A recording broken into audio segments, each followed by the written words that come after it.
화평하게 하는 자는 복이 있나니 그들이 하나님의 아들이라 일컬음을 받을 것이며 의를 위하여 박해를 받는 자는 복이 있나니 천국이 그들의 것입니다. 나로 말미암아 너희를 욕하고 박해하고 거짓으로 너희를 거슬러 모든 악한 말을 할 때에는 너희에게 복이 있나니 기뻐하고 즐거워하라. 하늘에서 너희 상이 크니라.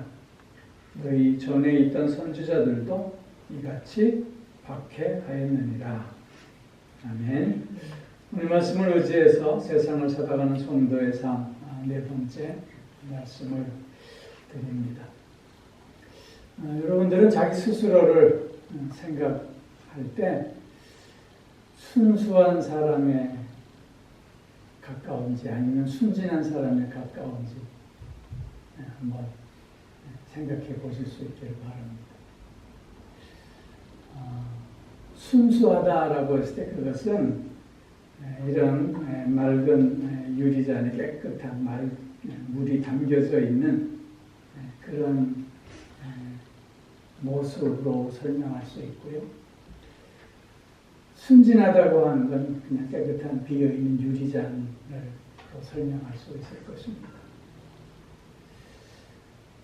순수하다라고 했을 때 그것은 잡것이 섞이지 않는 것, 사사로운 욕심이 담겨져 있지 않는 것을 말합니다. 그에 비해서 순진하다라고 하는 것은 마음에 꾸밈이 없어 순박하고 참된 것이라고 설명할 수 있지요. 그리고 또 다른 의미로는 세상 물정이 어두워 어리숙하다라고 하는 의미로도 설명할 수 있을 것입니다. 순진하다라고 했을 때 그것은 그래서 어린 아이들에게만 해당되는 말이 아닐까 싶어요. 다 큰 어른인데도 순진하다면 그것은 칭찬이라 할 수 없겠죠. 아직도 그렇게 순진하냐? 그 말의 뜻은 세상을 정말 모르는 어리석은 사람이로구나, 무지한 사람이로구나, 그런 뜻이 아닐까 싶습니다.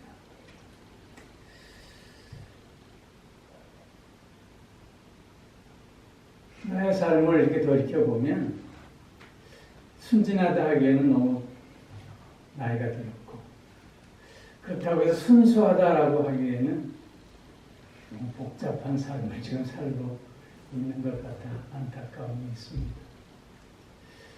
그러나 그럼에도 불구하고 우리는 늘 순수한 삶을 꿈꾸고 순수한 삶을 지향해야 할 줄로 믿습니다. 왜냐하면 우리가 순진한 천진난만한 모습을 보면 참 귀엽다, 사랑스럽다, 우리 그런 느낌을 받잖아요. 그러나 순수함 앞에서 우리가 서면 내 마음이 정화되어지는 것 같은, 내 마음이 깨끗해지는 것 같은 그런 우리가 느낌을 받습니다. 여러분 안구정화라는 말 많이 들어보셨죠? 안구정화. 아름다운 것을 본다던가 아니면 정말 깨끗하고 순수한 것을 보면 눈이 그냥 깨끗해지는 것 같아요. 그래서 안구정화라고 합니다. 순수함 속에 있을 때 우리의 마음이 정화되고 또 그런 말미암아 너의 마음도 정화되어질 수 있는 것이 아닐까. 그렇게 우리는 더욱 순수한 사람이 되고자 해야 할 것이다 라고 하는 생각을 해봅니다. 오늘 함께 읽은 말씀은 8가지 복 중에서 이제 7개, 8개, 8번째 복을 말씀하고 있습니다. 오늘 그 7번째 복은 화평하게 하는 자입니다. 화평하게 하는 자. 우리의 삶을 가만히 들여다보면 늘 갈등과 늘 분열의 삶의 연속이라 할 수 있습니다.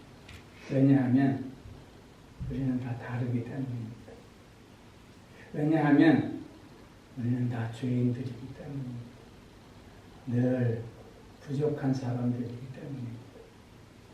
늘 문제가 있는 사람들이기 때문입니다. 그래서 함께 있으면 갈등과 분열이 일어나는 것이 어쩌면 당연한 일일런지도 모르겠습니다. 근데 여러분, 그럼에도 불구하고 만약 화평케 하는 자가 없다면 지금 나의 삶은 불가능하지 않을까. 지금 나의 삶은 아비규환의 삶이 되지 않을까 싶습니다.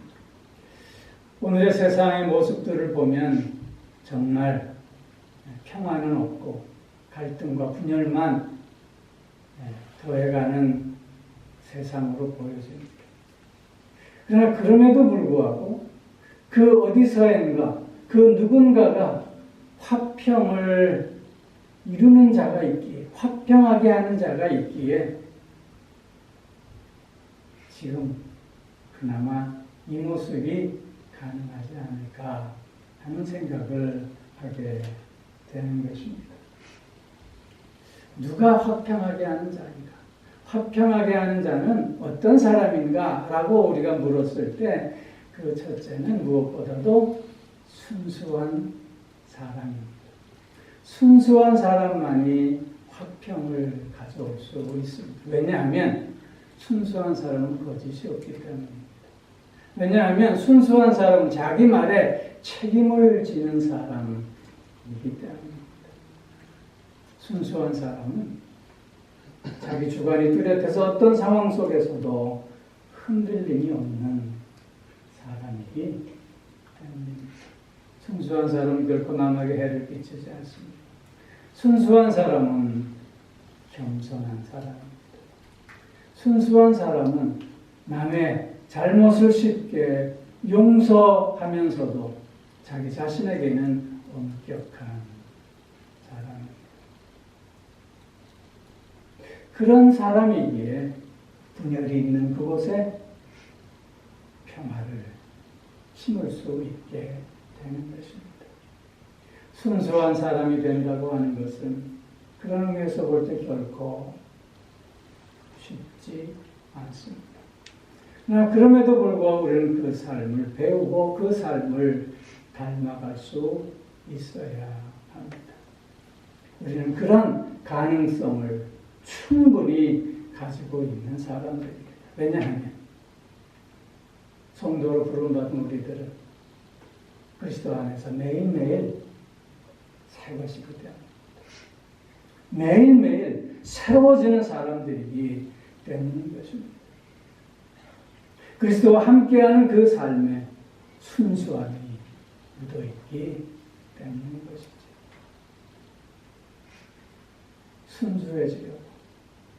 순수해지려고 더욱더 나 자신을 훈련하고 나의 마음을 늘 새롭게 하는 우리가 꼭 되어져야 할 줄로 믿습니다.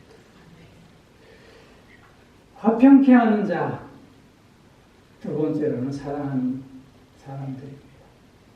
여러분 고린도전서 13장 4절로 7절의 말씀을 잘 아시죠? 사랑은 오래 참고 사랑은 온유하며 투기하는 자가 되지 아니하며 사랑은 자랑하지 아니하며 교만하지 아니하며 무례히 행치 아니하며 자기의 유익을 구치 아니하며 성내지 아니하며 악한 것을 생각지 아니하며 불의를 기뻐하지 아니하며 진리와 함께 기뻐하고 모든 것을 참으며 모든 것을 믿으며 모든 것을 바라며 모든 것을 견디는 자.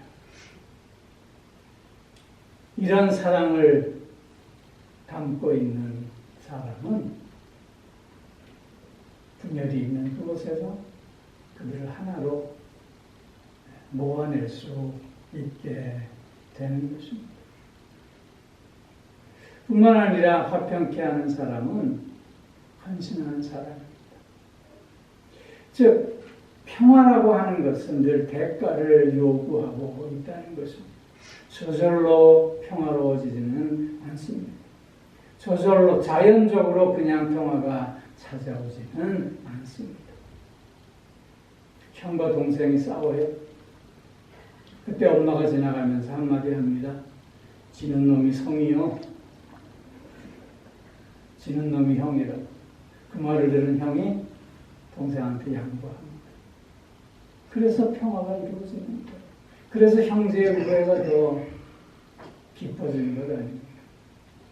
창세기에 보면 아브라함과 롯이 갈등이 일어나잖아요. 그들의 재산 규모가 커짐으로 말미암아 서로 그 일하는 사람들끼리 싸우잖아요. 그때 아브라함이 어떻게 합니까? 너가 좌하면 나는 우하겠다. 너가 우하면 나는 좌하겠다. 아브라함은 삼촌이고 롯은 조카예요. 그러면 자기가 먼저 좋은 것을 택할 수 있는 권리가 있어요. 그러나 아브라함은 그것을 내려놓고 조카 롯에게 양보하잖아요. 그러므로 말미암아 그 갈등의 골이 내어지고 있음을 보게 됩니다. 이처럼 평화는 누군가의 희생이 있음으로 이루어질 수 있는 것이라 말씀하는 것입니다. 평화를 이루는 자의 가장 좋은 누구이겠습니까? 바로 예수 그리스도이십니다. 그분은 이 땅에 평강의 왕으로 오셨습니다.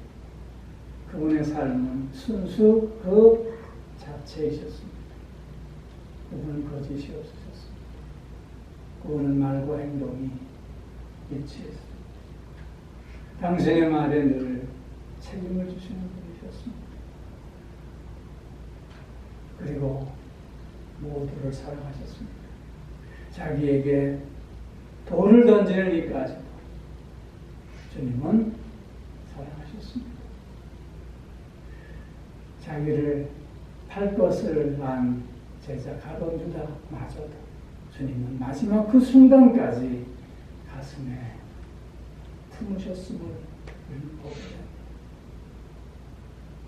뿐만 아니라 주님은 우리를 화평케 하기 위해서 당신을 십자가에 내어 주시지 않으셨습니다. 이처럼 주님은 이 땅에 우리에게 오셔서 참된 평화를 허락하여 주셨던 것입니다.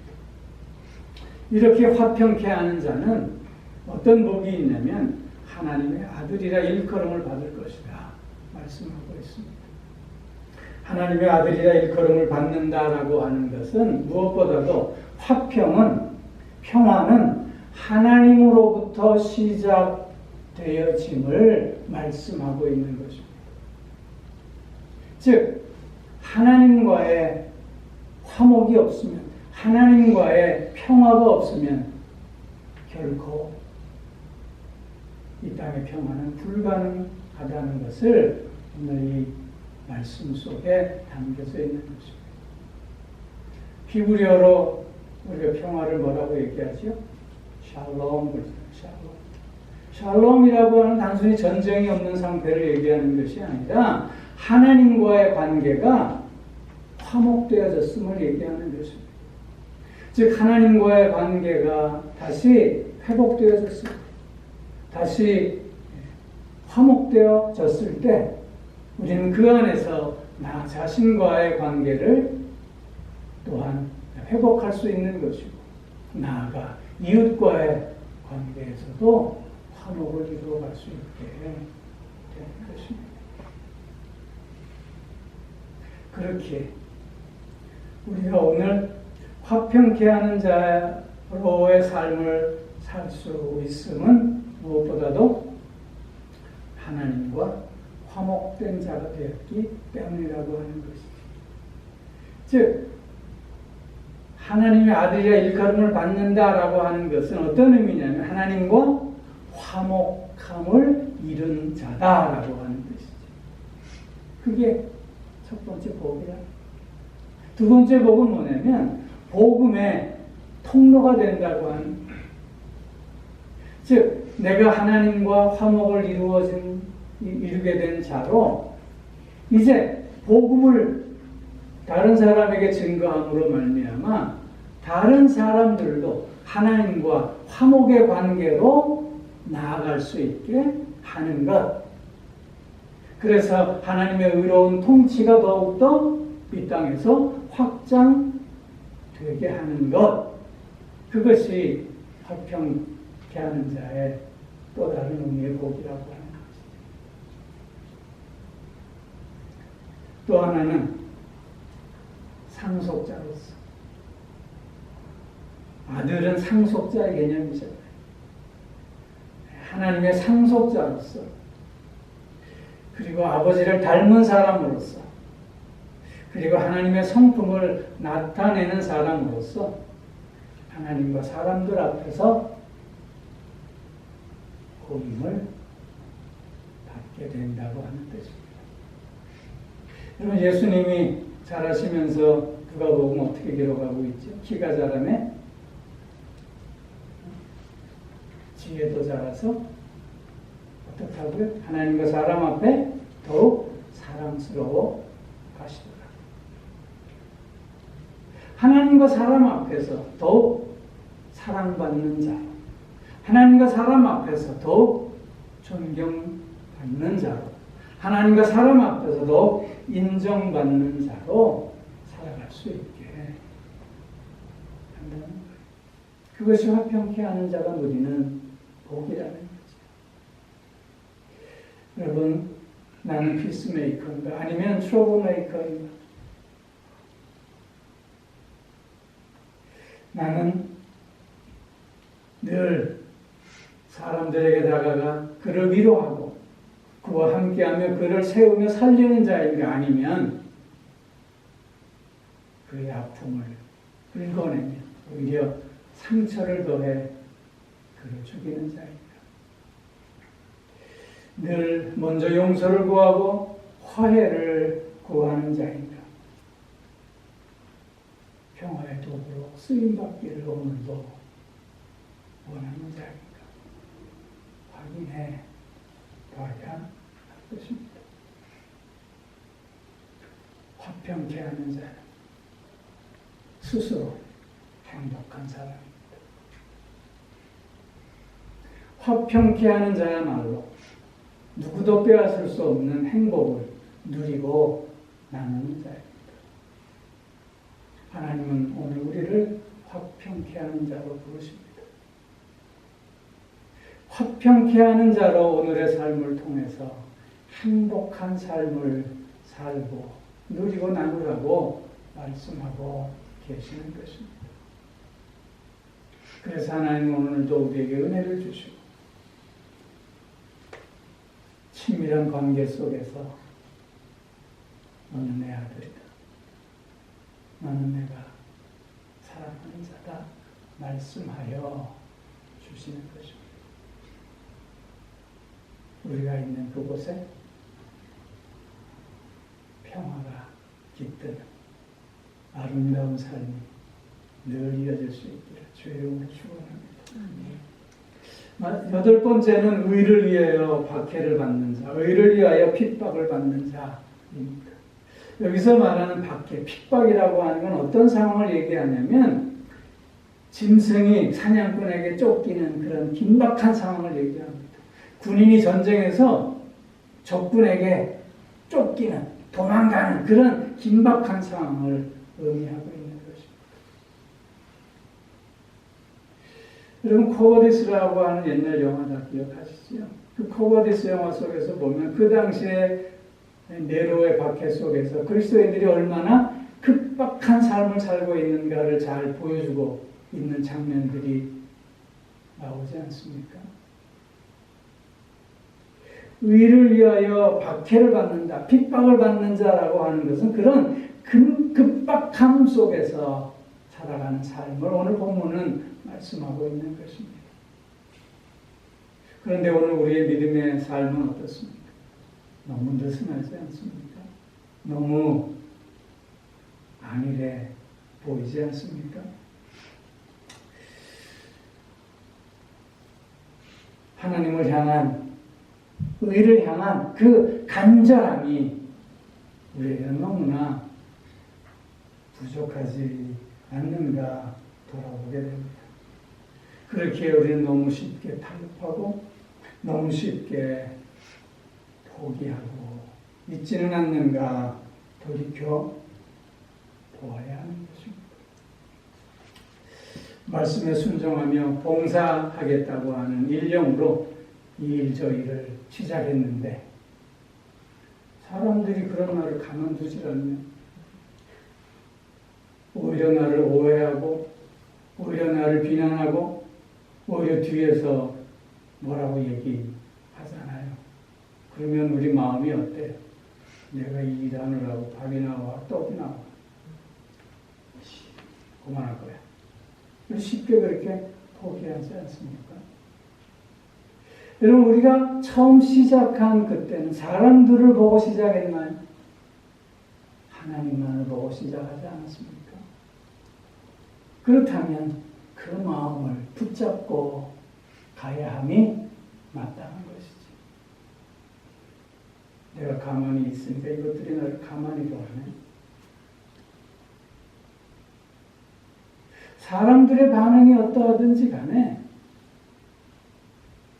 내가 하나님을 바라보고 하나님을 향하여 그 일을 시작했다면 그것을 끝까지 붙잡고 나아감이 옳지 않습니까?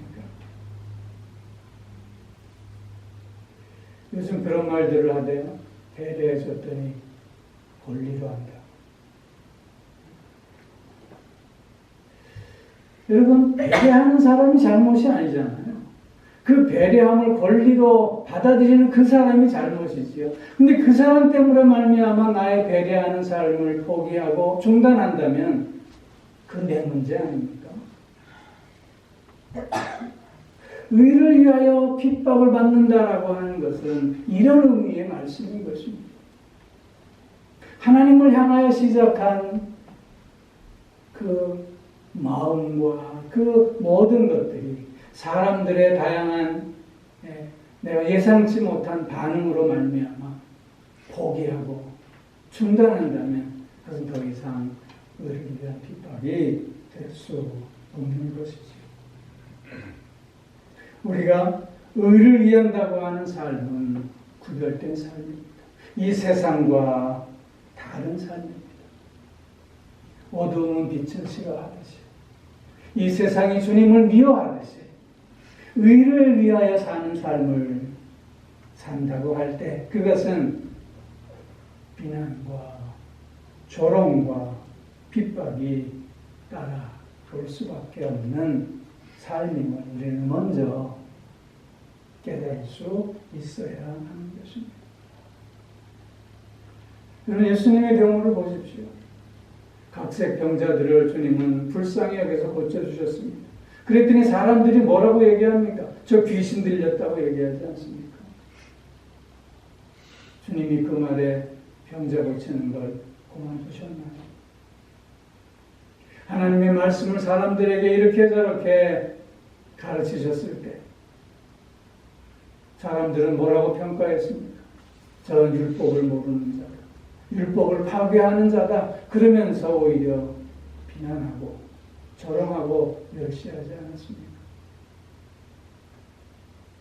오히려 하나님의 나라를 향하여 하나님의 의를 향하여 그의 삶을 살아갈 때 주변의 사람들은 오히려 로마 황제를 배반하는 반역자라 그렇게 지적하며 십자가에 매달지 않았습니까? 그럼에도 불구하고 주님은 그가 가야 할 의의 길을 계속해서 가셨던 것입니다. 오늘 본문에서도 보면 그래서 역설적이지만 그 박해를 받는 것이 복이 있다 말씀하십니다. 오히려 박해받을 그 순간에 기뻐하고 즐거워하라 말씀하고 계시는 것입니다. 그 이유가 무엇이겠습니까? 가장 먼저는 나의 믿음의 순수함이 드러날 수 있기 때문입니다. 내 의도의 순수함이 드러날 수 있기 때문인 것입니다. 내 마음의 순수함이 드러날 수 있기 때문인 것이죠.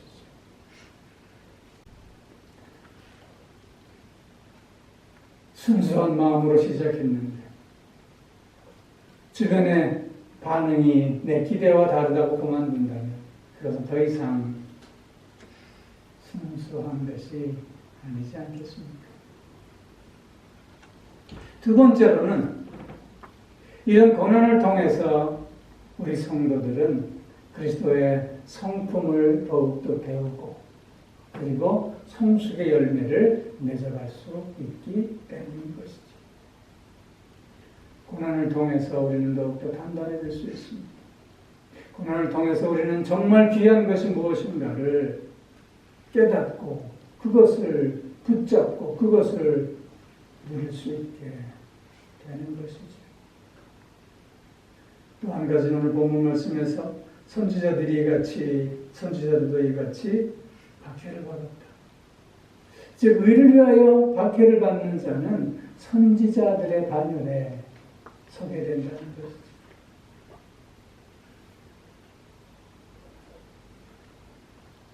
위대한 하나님의 사람이 될 수 있음을 말씀하고 있는 것입니다. 그렇게 우리는 고난 속에서도 기뻐하고 즐거워할 수 있어야 하는 것이죠. 그런데 우리가 한 가지 꼭 생각해야 될 것은 자신의 괴팍함으로, 자신의 그릇됨으로, 자신의 어리석음으로 어려움을 당하는 것을 주님을 위해서 핍박받는다고 얘기해서는 안 될 것입니다. 많은 사람들이 자신의 욕심을 앞세워서 무슨 일을 하다가 누가 뭐라 그러면 나를 핍박한다. 그건 거짓된 마음이겠지요. 오늘 이렇게 의를 위하여 박해를 받는 자가 누리는 복은 천국이 그들의 것이다 말씀하고 있습니다. 이것은 첫 번째 복인 심령이 가난한 자의 복과 같습니다. 이게 왜 같겠습니까? 그것은 심령이 가난하다라고 하는 것은 하나님만을 바라본다고 하는 의미입니다. 의를 위하여 핍박을 받는다라고 하는 것도 하나님만을 바라볼 때만이 가능할 수 있기 때문입니다. 그래서 첫 번째 복과 여덟 번째 복이 같은 복으로 주님은 말씀하고 계시는 것입니다. 하나님만을 바라보는 마음에 가난한 자는 그래서 하나님만을 의지하며 이 세상을 살아가게 되기 때문이라고 하는 것입니다. 천국을 소유한 자는 두려움이 있을 수 없습니다. 천국을 소유한 자는 그 마음에 불안이 있을 수 없습니다. 천국을 소유한 자는 내게 능력 주시는 자 안에서 내가 모든 것을 할 수 있느니라. 세상을 향해 담대히 설 수 있게 되는 것입니다. 로마서에서 보면 사도 바울은 현재 원하는 장차 우리에게 나타날 영광과 좋게 비교할 수 없도다 말씀하고 있습니다. 의를 위하여 오늘도 주님만을 바라보고 나아가는 우리 모두가 되어야 할 줄로 믿습니다. 주님께서 말씀하신 8가지 복은 우리 그리스도인들의 인격이요 그리스도인들이 살아야 할 삶을 설명해 주고 있습니다. 심령이 가난한 자, 애통하는 자로, 온유한 자, 의에 줄이고 목마른 자, 긍휼히 여기는 자, 또한 마음이 청결한 자로, 화평케 하는 자로, 의를 위하여 박해를 받는 자로 우리의 삶을 정의하며 나아갈 수 있기를 주 이름으로 축원합니다. 그 삶에 하나님께서 원하시는 참된 아름다움이 묻어나게 될 줄로 믿습니다. 기도하겠습니다.